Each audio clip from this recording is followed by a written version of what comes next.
नोङो थाबायलांबोला आंनि बिखा मावखाङो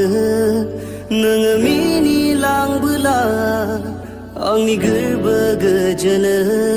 आंनि खर' मेलेम जेबो सानस'